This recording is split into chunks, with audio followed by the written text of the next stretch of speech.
آپ کو بتایا تھا کہ قربانی کے جانور مخصوص ہیں، ان کے علاوہ کوئی اور جانور قربان کیا تو قربانی قابل قبول نہ ہوگی۔ نبی کریم صلی اللہ علیہ وسلم کی طرف سے 3 قسم کے جانوروں کی اجازت ہے، ایک اونٹ، دوسرا گائے اور تیسرا بکری۔ اونٹ میں اونٹنی بھی شامل ہے، اور گائے کے ساتھ بیل، بھینس، بھینسا، اور بکری کے ساتھ بکرا اور دمبا اور دمبی وغیرہ، بھیڑ وغیرہ، یہ سب اس میں شامل ہوتے ہیں۔ اونٹ کم از کم 5 سال کا، گائے کم از کم 2 سال کی، اور بکرا، بکری، دمبا، دمبی کم از کم 1 سال کا ہونا چاہیے۔ لیکن بھیڑ کا بچہ اگر 6 ماہ کا ہو اور اتنا فربا ہو، کسی ایسی نسل کا ہو کہ دور سے دیکھنے میں سال بھر کا لگے، تو اس کی قربانی شرعاً جائز ہے۔ باقی کسی جانور کی کم عمر ہو، جو نصاب ایک عمر کا مقرر کیا ہے، تو اس کی قربانی نہیں ہوگی۔ یہ بھی یاد رکھیں کہ جانور کا عیب سے پاک و صاف ہونا ضروری ہے، تو جب بھی آپ جانور خریدنے کے لیے جائیں تو ذرا ترتیب سے اچھی طرح اس کو چیک کریں۔ مثلا اس کی ناک دیکھیں، کٹی ہوئی نہ ہو، اس کے دانت دیکھیں، ٹوٹے ہوئے نہیں ہونے چاہیے۔ اگر جانور بہت خوبصورت ہے، اچھا فربا ہے، ایک آدھ اس کا دانت ٹوٹا ہوا ہے تو چل جائے گا، خلاف سنت قربانی ہوگی لیکن بہرحال ہو جائے گی۔ فقہاء نے فرمایا کہ اتنے دانت ٹوٹے ہوئے ہوں کہ خود چارہ نہ چبا سکتا ہو تو اس جانور کی قربانی نہیں ہوتی۔ اس کا مطلب ہے 1-2 دانت اگر ٹوٹے ہوں تو قربانی ہو جائے گی لیکن خلاف سنت ہے۔ تو کوشش تو یہ ہونی چاہیے کہ تمام دانت مکمل ہوں، لیکن پھر بھی اگر ایک آدھ ٹوٹا ہوا ہے تو کوئی بات نہیں۔ اسی طرح زبان کو چیک کریں، کٹی ہوئی نہیں ہونی چاہیے۔ آنکھوں کو چیک کریں، دونوں آنکھیں بالکل صحیح ہونی چاہیے۔ اگر کانا بکرا ہو کہ ایک آنکھ ہے ایک نہیں، یا اندھا بکرا ہے تو اس کی قربانی نہیں ہوگی۔ تو ذرا تھوڑا سا اس کی اس طرح آنکھ کے قریب لا کے یوں کریں، اگر وہ آنکھ بند کرتا ہے تو اس کا مطلب ہے کہ اس کی آنکھ ٹھیک ہے،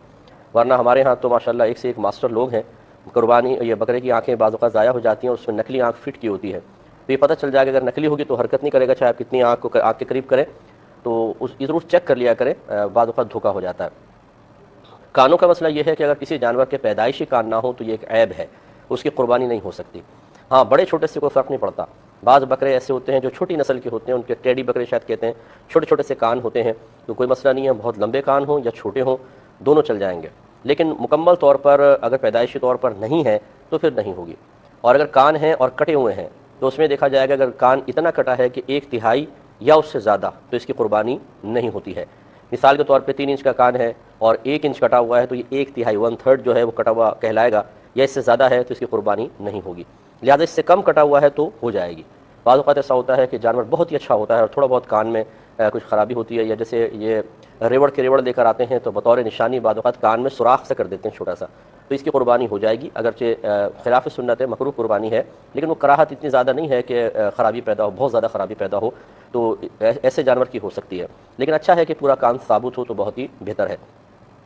اس کے بعد سینگ چیک کر لیں۔ سینگ میں اور کانوں میں ایک بنیادی فرق یہ ہے، اگر پیدائشی کان نہ ہو تو قربانی نہیں ہوگی، لیکن اگر پیدائشی سینگ نہ ہو کسی کے تو قربانی ہو جائے گی، اس کو عیب نہیں شمار کیا گیا، کیونکہ سینگ ایک اضافی چیز ہے اور کان باقاعدہ ایک جسم کا عضو ہے، ایسا جو عضو ہے کہ جس کی وجہ سے حسن پیدا ہوتا ہے اور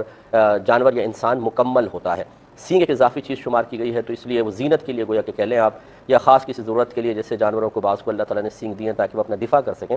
تو خلاصہ کلام یہ ہے کہ پیدائشی سینگ نہ ہو تو ہو جائے گی۔ اب اگر سینگ ٹوٹ گیا، مثال کے طور پر ٹوٹا ہوا ہے، تو یہ دیکھا جائے گا اگر جڑ سے ٹوٹا ہوا ہے تو پھر اس کی قربانی نہیں ہو سکتی، چاہے ایک ہی ٹوٹا ہو۔ ہاں، اگر جڑ سے نہیں ٹوٹا، اوپر سے ٹوٹا ہے تو اس کی قربانی ہو جائے گی، مگر خلاف سنت ہوگی۔ تو بعض اوقات یہ ایسا کرتے ہیں کہ جانور کے سینگ کاٹ کر اور اوپر سے اس کو گھس دیتے ہیں، گول سینگ کر دیتے ہیں، تو ایسے جانور کی قربانی بہرحال ہو جاتی ہے، اور بکثرت ایسے جانور منڈی میں آئے ہوتے ہیں، خصوصاً گائے وغیرہ جو ہیں وہ اس طرح کی ہوتی ہیں، تو ان کی قربانی ہو جاتی ہے لیکن خلاف سنت ہوگی۔ اگر پورے سینگ ہو تو بہت ہی بہتر ہے۔ جانور کو اچھی طریقے سے چیک کریں۔ سینگ تک ہم پہنچے تھے کہ اگر پیدائشی سینگ نہ ہو تو قربانی بلا کراہت صحیح ہے، لیکن اگر اوپر سے ٹوٹے ہوئے ہیں تو پھر یہ دیکھا جائے گا اگر جڑ سے ٹوٹے ہوئے ہیں تو قربانی نہیں ہو سکتی، اور اوپر سے ٹوٹا ہوا ہے تو یعنی تھوڑا بہت جھڑ جاتا ہے یا کاٹ کے اس کو جیسے گھس دیا ہے، گول کر دیا گیا ہے، تو اس کی قربانی ہو جائے گی لیکن خلاف سنت ہوگی۔ اور دم وغیرہ چیک کر لیں، بعض اوقات دم کٹ چکی ہوتی ہے اور اس کو جوڑا گیا ہوتا ہے لائٹ وغیرہ سے، یہ ذرا چیک کر لیا جائے۔ اس کے علاوہ اگر تھن والا جانور ہے، مثلا بکری ہے، تو دونوں تھن درست ہونے چاہیے، اور گائے ہے تو کم از کم 3 تھن صحیح ہوں، ایک اگر خراب ہو تو اس کی قربانی ہو جائے گی، خلاف سنت ہوگی لیکن ہو جائے گی، لیکن اگر 2 تھن خراب ہیں مطلب گائے کے تو پھر اس کی قربانی نہیں ہوگی، اس لیے تھن بھی چیک کر لیے جائے۔ اس کے علاوہ